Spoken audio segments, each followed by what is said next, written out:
Good morning, everybody. This is Tracy Brown, your somatic nutrition therapist and a tune eating expert. And it's Friday, so happy Friday if you're watching this live, if you're on the replays, and whatever day of week it is, I hope that you're doing all right.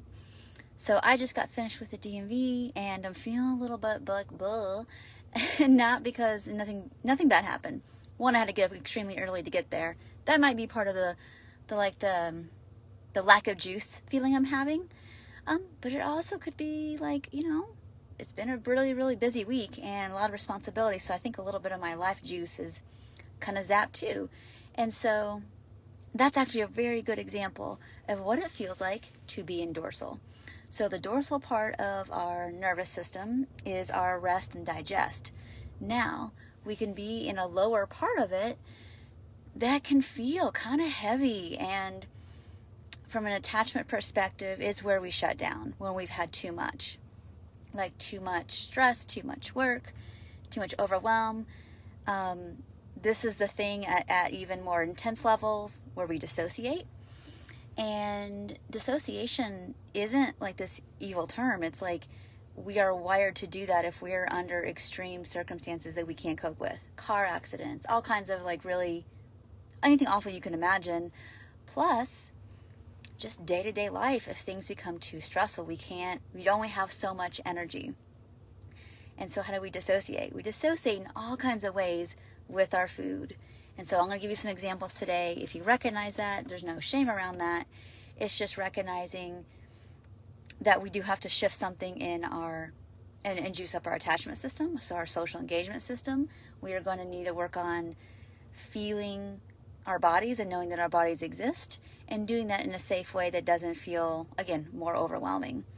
This is the number one reason. I've been talking about this online for like 5-6 years now, is that I see people all over the world, and I'm in these different groups, and it's taking people like years and years and years and decades, and that's okay, again, no shame, to like get the hang of like normative eating.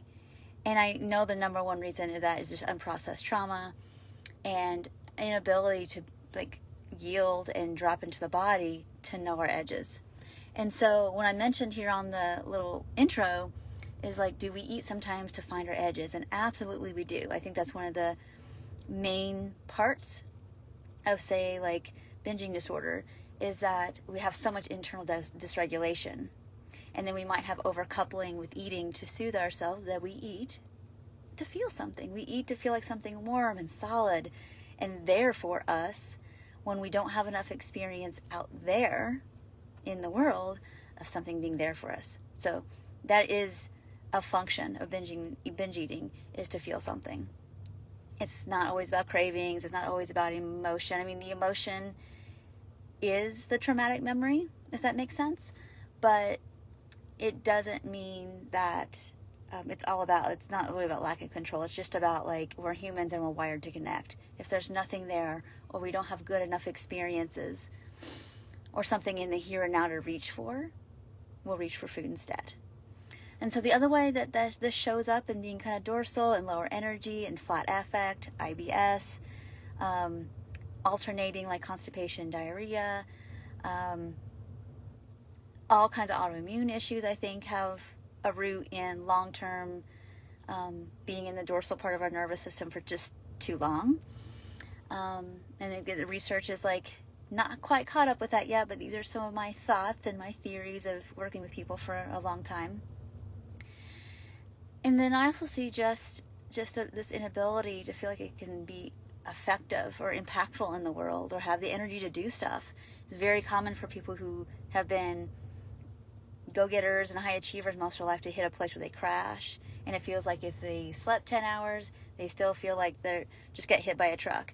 And that's the body saying, I'm done and I've had enough. And of course, people can recover from that, but it takes a lot of retooling our lives, trauma work, regular nourishing eating, and there's some other things too, the lifestyle changes that can be really helpful in terms of like gentle movement, some supplements, all that.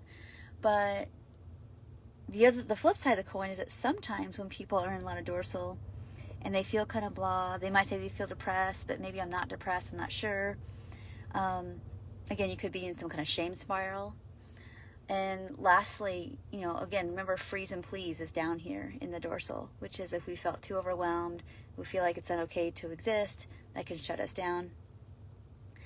And then sometimes it leads to binging, and then sometimes like I said, we might eat to feel, we might take stimulants to feel.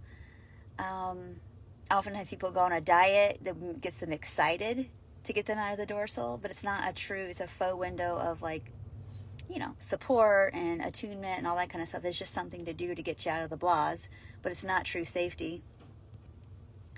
And then lastly, a lot of times when you're in a good bit of dorsal and it's been long enough where you've been like that, you might start to find that you don't have an appetite. Nothing sounds good.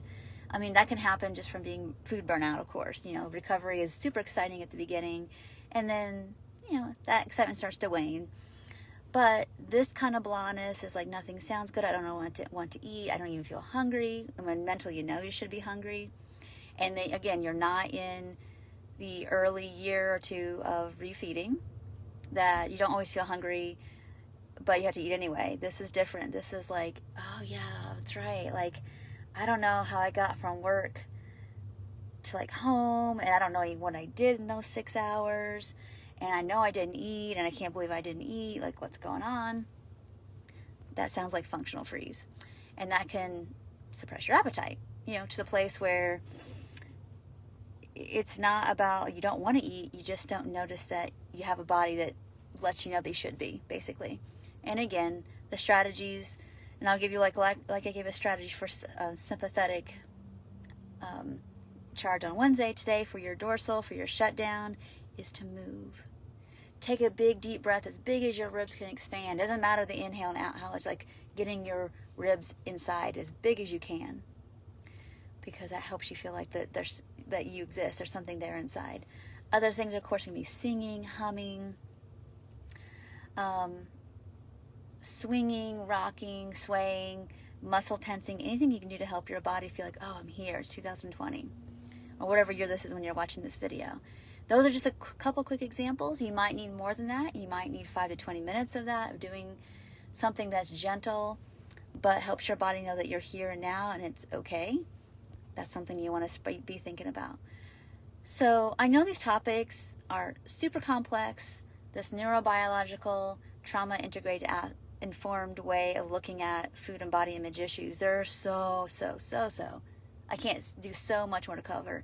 And it's deep with like 10 E's, because even if your food is feeling pretty good, we are going to find that sometimes you might not have eating symptomology or anything, but you might still have like, I can't yield, or I have enough experiences with like people and nourishment and nurturance that I rejected half the time when it causes my life to suffer. There's so much that happened before the food, that once you start doing this work with the food work, you're going to discover there's more. There's a gift for you to heal. And so that's not a problem. If you have the right support, you're going to get through it. Not a problem. So I hope you all really enjoyed this. Thank you so much. I highly recommend that on my website, tracybrownrd.com, under the free gifts section, there is a in this skin. And I really wrote that piece and that like free PDF and that free guide. It's got a lot more details about the hows of what to do about this when you notice you're in these states, is to use it. Don't download stuff from anybody on the internet and not put it into action. If you put it into action, you do something daily, you'll start to see some differences. You'll start to learn. One of the most important gifts you're ever going to get is to learn how to observe these different parts that still want to diet, that want to restrict, to binge and purge, to check out, to feel like you can't stop working, you can't rest, it's not safe. This will start to give you the direction to go.